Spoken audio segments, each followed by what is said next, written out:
Halo guys, kembali lagi di Bobol. Kita akan bahas dua match lanjutan dari Liga Primer Inggris. Tapi sebelum kesana, kita mau update dari beberapa pertandingan dari liga-liga top Eropa lainnya. Dari La Liga semalam, Villarreal kalah di kandang melawan Atletico Madrid. Dua tim yang sedang angin-anginan. Atletico sebelumnya juga di kandang mereka kalah telak 3-0 melawan Barcelona. Sementara Villarreal ya tidak seperti Villarreal yang kita kenal dalam 1-2 tahun terakhir. Mereka sekarang terseok-seok di papan tengah. Mereka semalam bertemu, pertandingan berakhir 2-1. Dengan hasil ini Atletico Madrid naik ke posisi 4 menggeser Athletic Bilbao. Nah, kans untuk Atletico Madrid meraih gelar tentu saja tidak, karena gap point mereka cukup jauh. Jadi yang bisa mereka kejar adalah untuk tetap berada di zona Champions League untuk slot di musim depan. Dan mereka akan lebih fokus di UCL yang tengah pekan nanti minggu depan nanti tengah pekan akan segera berlangsung kembali fase perempat final leg pertama. Dari Serie A, Inter kembali menang, sementara Roma bermain imbang. Lalu dari apa lagi ya? Kayaknya nggak banyak match tadi malam, justru match kemarin yang lebih banyak match. Kita masuk ke dua pertandingan karena kemarin gua nonton cuma dua pertandingan, yaitu Liverpool melawan Brighton dan Man City tentunya melawan Arsenal. Jadi yang gua bahas adalah match-match yang yang hanya gua tonton saja. Jadi gua nggak ngelihat data, gua hanya memberikan pendapat berdasarkan apa yang gua lihat selama 90 menit. Kita masuk ke match pertama, yaitu Liverpool melawan Brighton. Liverpool ini seru karena Liverpool main, setelah itu adalah City dengan Arsenal main. Nah, City, Arsenal, Liverpool kan tiga tim yang memperebutkan gelar juara musim ini. Sisa match tinggal 9, sementara di big match-nya Man City ketemu Arsenal.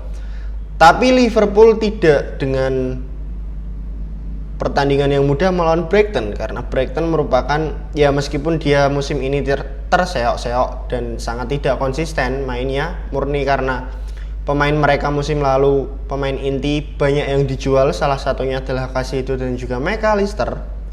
Dan mereka mendapatkan banyak badai cedera. Mitoma pun nggak main semalam. Bahkan Ansu Fati yang di loan dari Barcelona itu pun juga dia tidak bermain.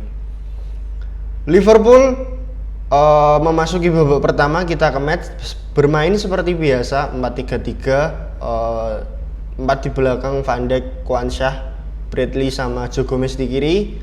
Tengah Endo, McAllister, Szoboszlai, yang di depan Nunes, Salah sama Luis Diaz. Di atas kertas ini adalah komposisi terbaiknya Klopp.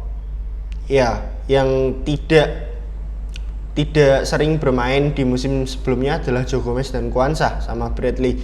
Tapi untuk Kwanzaa dan juga Bradley, musim ini adalah musim pertama mereka muncul dan langsung bisa step up, dan nggak ada yang tahu juga kalau si Kwanzaa ini bakal langsung nyetel dengan Van Dijk.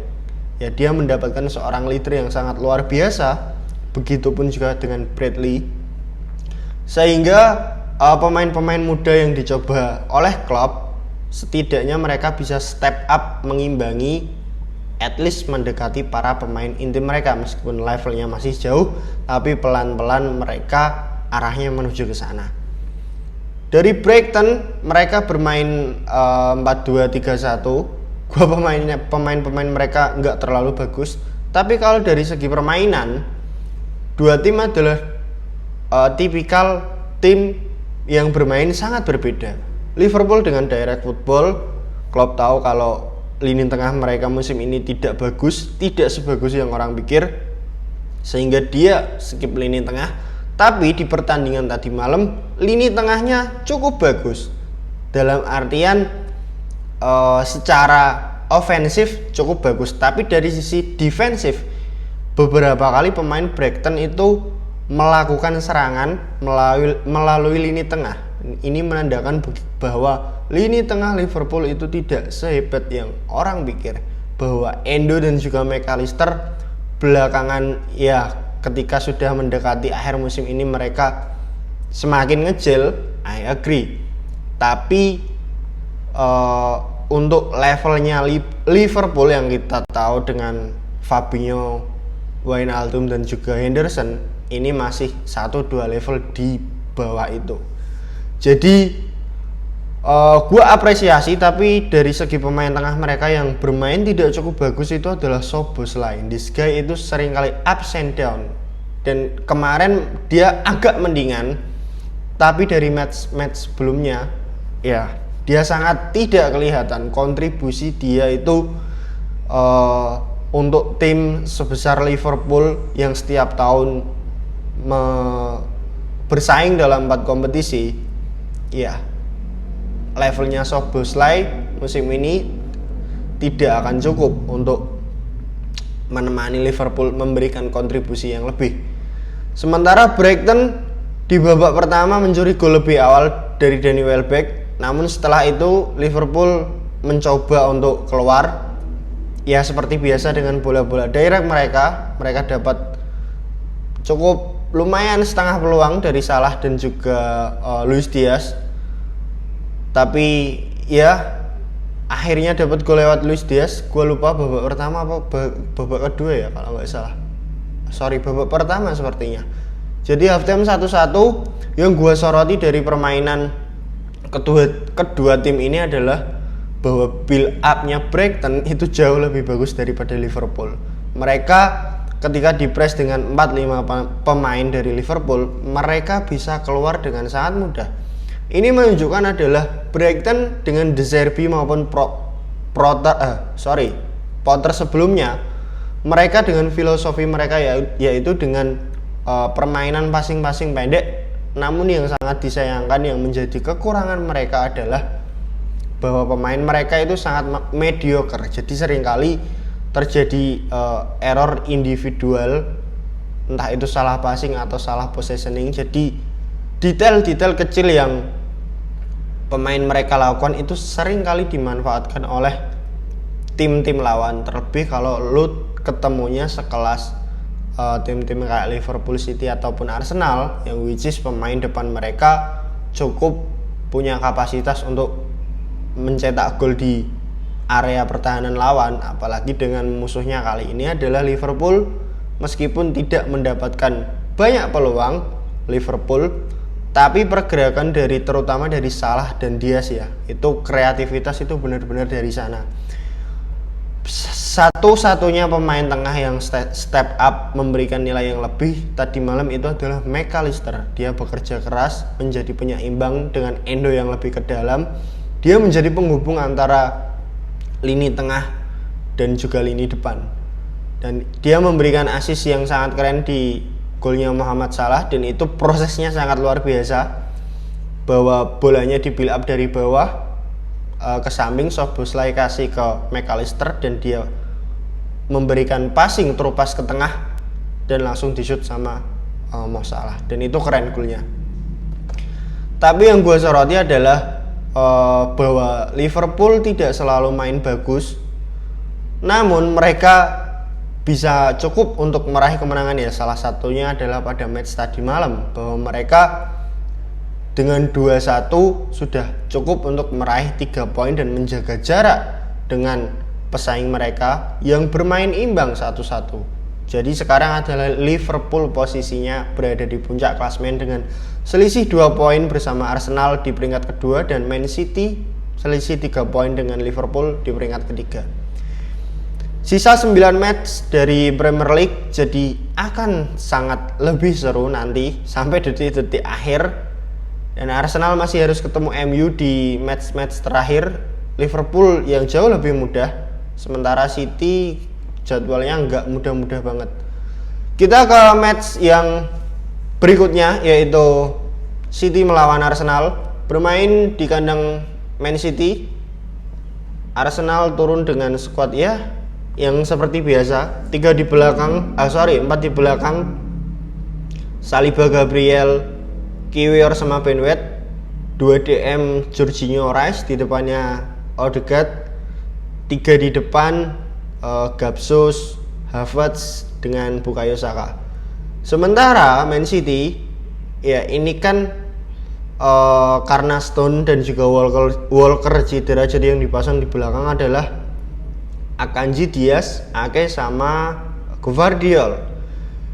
Yang menariknya adalah Pep memasang Kovacic sebagai tandem dari Rodri.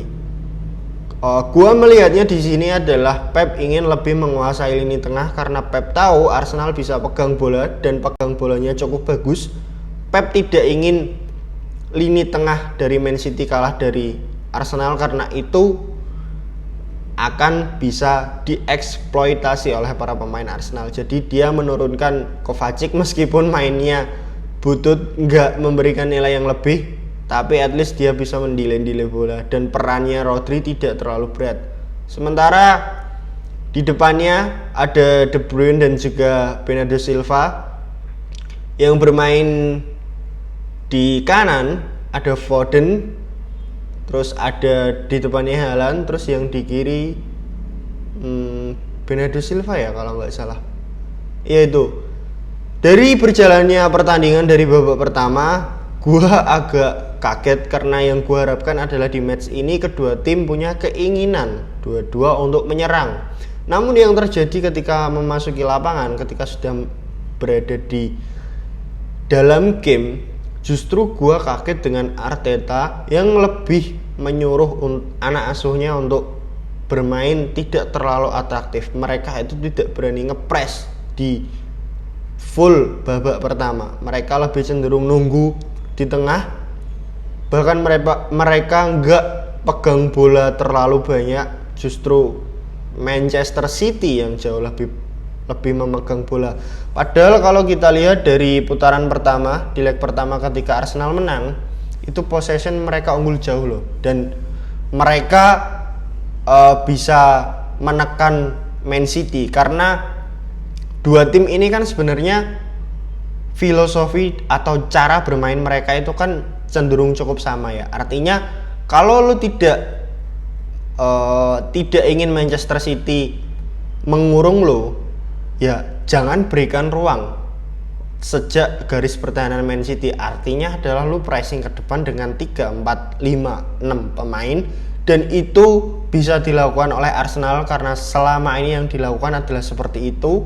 Mereka bermain as a team dan mereka menghasilkan yang sekarang bahwa Arsenal berada di peringkat kedua itu adalah berkat kerjasama antar pemain dan juga teamwork.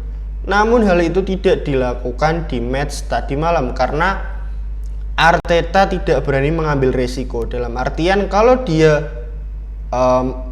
menekan Man City, dia akan meninggalkan cukup banyak ruang di lini tengah ataupun di lini belakang. Dan kita tahu detail kecil, individual error dari pemain belakang Arsenal maupun dari pemain tengah itu akan sangat bisa dimanfaatkan oleh Manchester City dengan kualitas pemain mereka yaitu De Bruyne dan juga Haaland yang bisa memberikan passing dan juga finishing yang sangat luar biasa. Dan Arteta tidak berani melakukan itu, sehingga yang terjadi City lebih memegang bola tapi tidak meng-create banyak peluang, bahkan nyaris nggak ada peluang. Dan Arsenal lebih menunggu di babak sendiri. Bahkan sampai 90 menit Arsenal for sure hanya mengandalkan counter. Dan itu sama sekali tidak menjadi identitas Arsenal. Dalam 2 tahun terakhir di match tadi malam mereka melakukan kesalahan. Ini adalah sebab kalau seorang pelatih tidak memiliki mindset bahwa meskipun lu bermain di kandang Man City, tim yang dalam beberapa tahun terakhir meraih gelar juara di Premier League, dan lu hampir tidak pernah menang, bahkan Arsenal menang melawan Man City baru di putaran pertama kemarin. Dia datang ke Etihad Stadium dengan kapasitas mereka bisa untuk meraih kemenangan, tapi tidak dilakukan karena apa? Karena Arteta tidak berani mengambil resiko dan tidak mau untuk mencoba bermain lebih menekan dan lebih atraktif. Dua tim cenderung lebih bermain aman, namun harus gua akui defense-nya Arsenal cukup bagus. Bahkan De Bruyne dan juga Bernardo nggak bisa memberikan passing yang leluasa kepada Haaland, sehingga Haaland tidak mendapatkan support sama sekali, dan ya dia dikantongin oleh Gabriel dan juga Saliba yang bermain very solid as a team, as a defender di pertandingan kemarin. Jadi gue cukup kecewa dengan match itu karena dua-dua lebih bermain secara berhati-hati, terutama Arsenal. Jadi yang terjadi adalah sepanjang match itu boring. Harusnya Arteta itu belajar dari Chelsea. Musim ini mereka 2 kali menahan imbang Man City, terutama ketika mereka bermain dengan skor imbang 4-4. Chelsea yang kita tahu musim ini terseok-seok, mereka berani untuk keluar mengambil resiko menekan Manchester City, dan terjadilah itu, terjadi banyak gol. Ini adalah salah satu resiko ketika lu bermain dengan high press dan lu meninggalkan beberapa ruang di belakang. Memang resiko-resiko seperti itu tidak bisa dihindari ketika sebuah tim melakukan high press dan ingin mengambil inisiatif.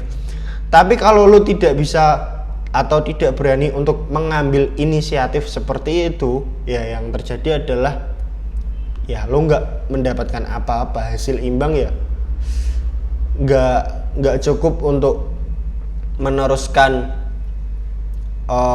At least lo bisa menjaga jarak lah. Ini meskipun mereka menjaga jarak 2 dengan 3 poin, tapi seharusnya Arsenal bisa meraih 3 poin karena mereka punya kapasitas untuk melakukan itu dan tidak dilakukan.